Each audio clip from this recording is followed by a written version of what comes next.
Spirituality involves a certain aesthetic.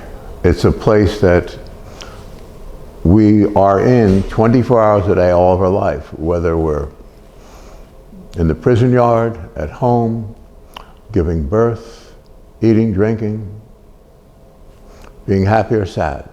The spiritual psyche has a continuum. We're aware of the most delicate presence of heaven, 24 hours a day, even when we're going through great travail. It's just understood that we're always there. And everything around us, we're continually in the midst of people that are to different degrees confused about life, and we're the peacemaker. When we can be, but in reality, we're not even here, and that's hard for the friends and loved ones to comprehend. Unless we have that one special one in our life, we've all had a friendship with someone or a loved one we're just comfortable with that person. Anything can happen all day, every day, and we're okay with them.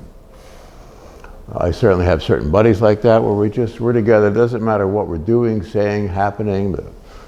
My buddy's having a child right now, he had to leave, and we're just here in a safe place forever, no matter what the circumstance is, because we have a sense of the divine. Our life is meant to teach. When Peter asked Jesus what he should do, and Jesus said, "Feed my sheep." In other words, they're spiritual beings. He's saying, teach, give of God to all those that you find available, worthy, whatever.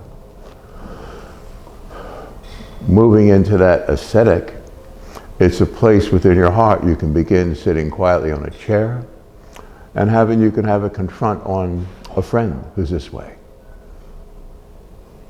And you should not feel anything. You should not think. We're just there, just present, right? And you're a clear transparency. You're not your body or your circumstance or your problems or the solution to your problems. You're just a light in a clouded and very dark world.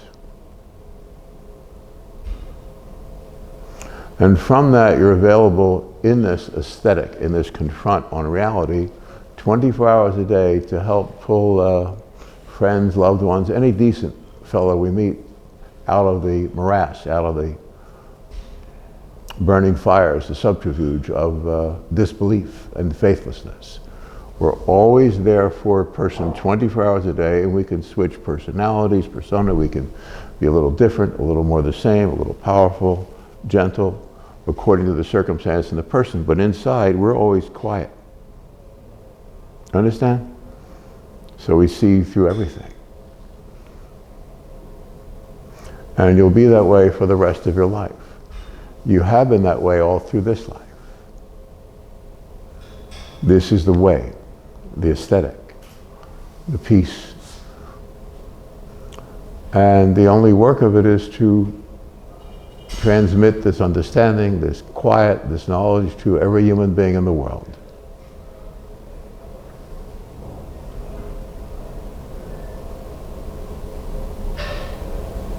So if we have to be involved with a lot of people right now, we'll do it. And there's a different confront, but you're still in the same deep quiet.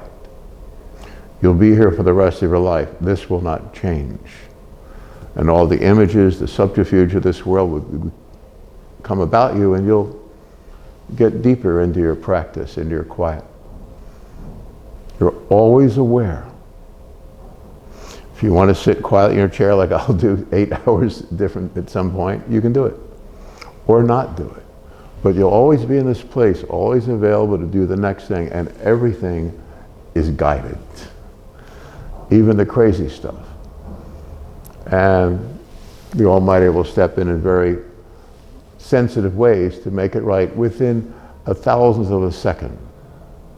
God is God. You're God's senses in this world, literally. Never less, never other than that. So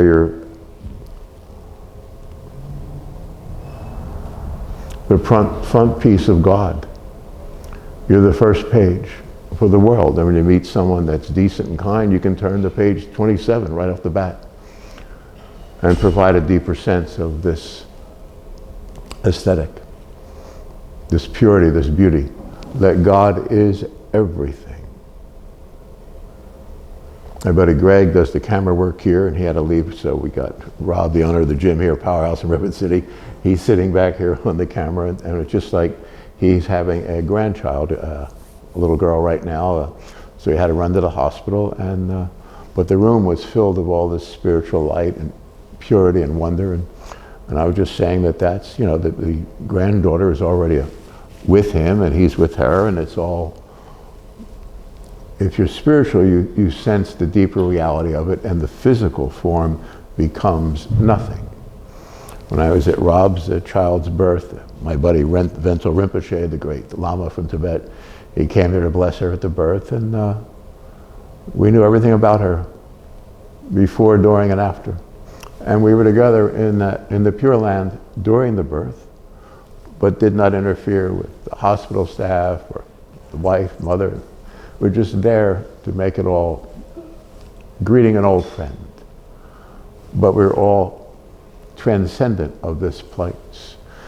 I'm trying to enforce the understanding that you will always be here. You've always been here. And no matter what happens in the day-to-day, you're always available to God to step into the throw and do whatever you got to do to fix this person, this situation, that situation, whether it's social, political, familial, family, it'll be just, you're there and you'll do exactly what's right in the circumstance.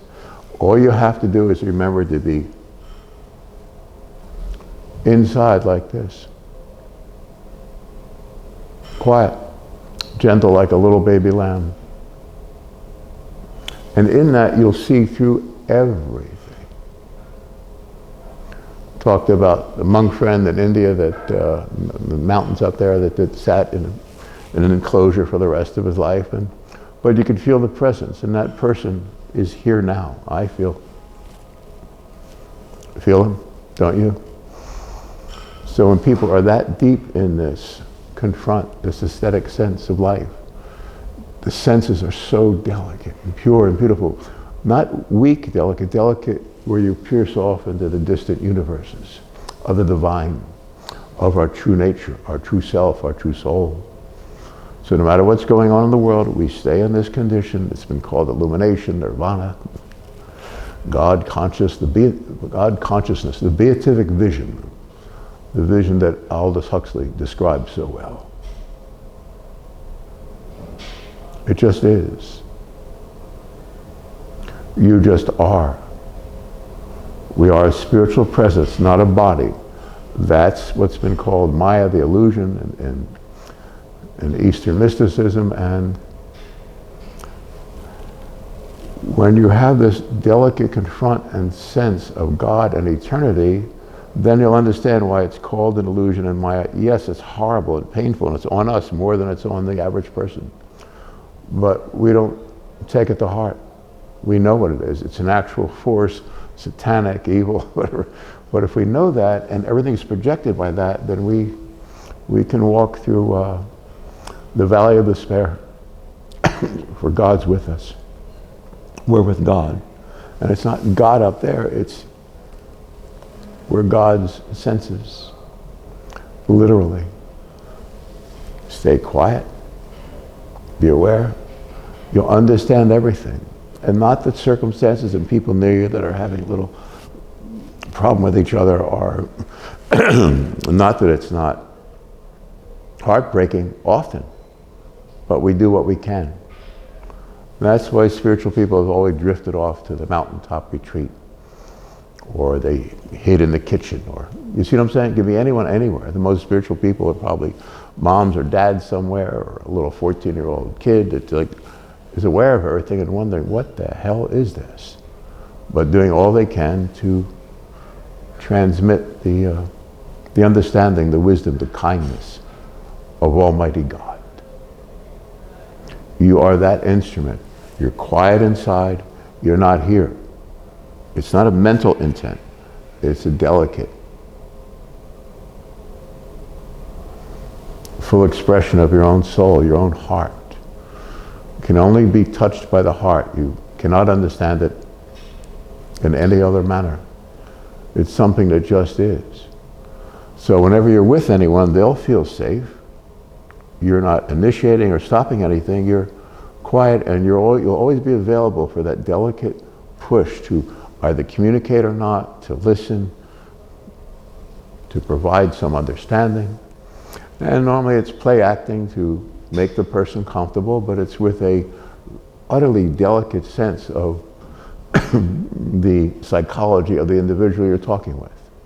When he said, feed my sheep, it means each person that comes into our life for our entire time here, we're ready and available to provide the understanding, to the mysticism, the purity, the beauty. Because we're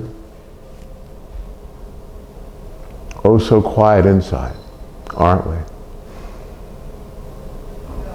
And we bleed for all the decent people in the world, don't we? And we care so very much. And the end game of all this is eternal quietude throughout the world, throughout the nations. That's the mission. So whether you're addressing a nation state, a schoolroom, a best friend, a lover, a child, you're always present here. And you don't show it. You're not walking around with monk's robes. You're being the person you're being according to the circumstance, and you're available to allow the other person to express, to breathe, to feel free. When they're with someone they know is not judging them at all, then they can let down all their barriers. And they're a decent person, they've let down enough, you can provide a little direction, a little understanding, a little acknowledgement. There are a whole array of emotions, maybe 20 different basic emotions, from final failure to pure ecstasy. And when you're with people and you are quiet with them and have a confront on them, they can move from the most horrible emotional state, and they feel someone is there with them. No judgment, just available. They can let it go. I've done this with many, many people for 50 years, consciously aware that that's what I was doing, that this emotional scale and so forth and so on, and you acknowledge the person when there's something is over and you let it go, but they never feel questioned in anything they think or say. They just feel free. So normally I'll count back from 100 to 90 and the person will be relaxed, and then I'll ask them to describe everything from their life, from a little above their life, and what they learned from birth till now, and then I'll ask them to go before birth and the next 3 months in the future, and it'll always happen. It's never not happened. In 55 years I've been doing that. And there are many, many other details, but it'll just happen. And you don't need details. You simply need to be, have a quiet confront on reality. You're not afraid of anything.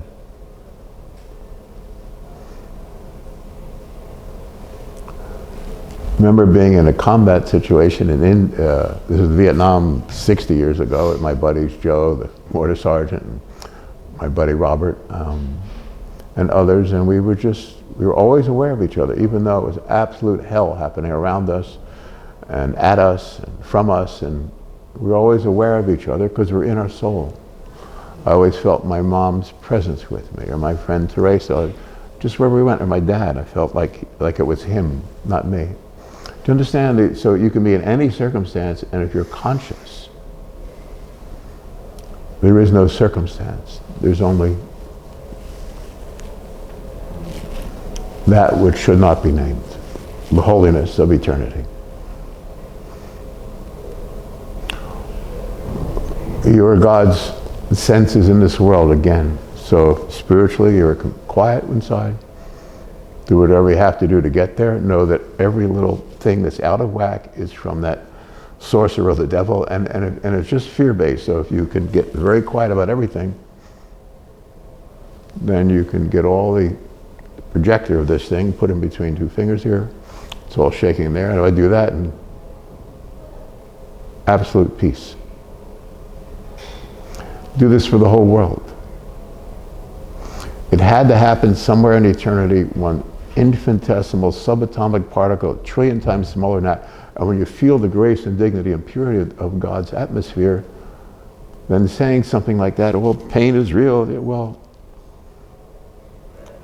until you say it's not. Feed my sheep.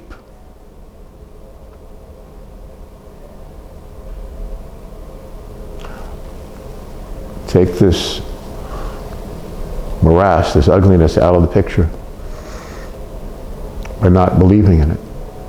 And there'll be very powerful days and weeks and months sometimes where all the demons, you'll see where they live. When I remember 50 years ago, and I had a place in the Redwoods, and I was very quiet with God, and then I decided to go after all the demons and all, so I got very quiet, and then you could see actually like hells, like where you see hundreds of these dark figures with conical hats and black doing trance. They sound just a chance of evil. And so when you get very quiet, you see that, but if you look at that quietly,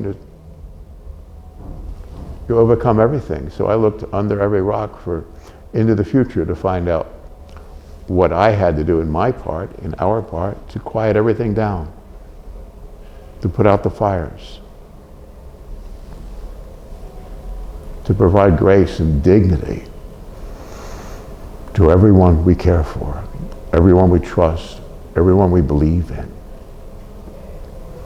And at a point you'll find all the figures of the friends, my friend Robert, who literally stepped in front of a bullet for me, or Joe, or all my friends, we're here now. My little brother James, who he passed because of Vietnam, and we're all one happy family now. You understand?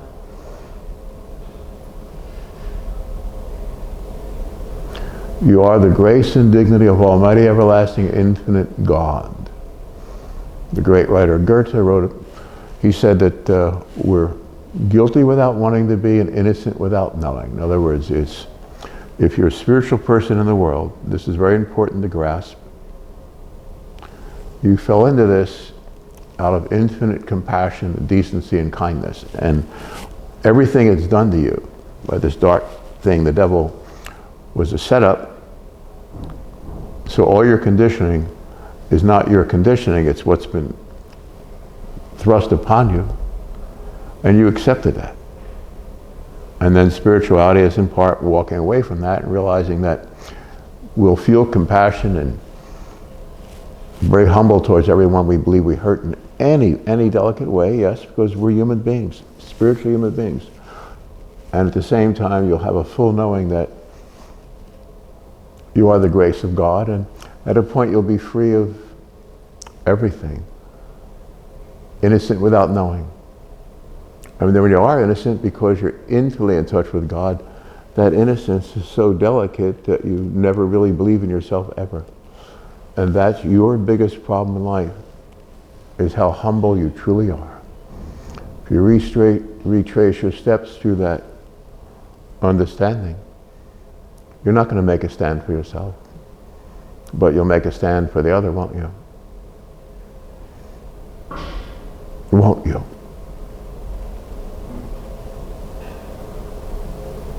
Thank you for listening. Thank you very much.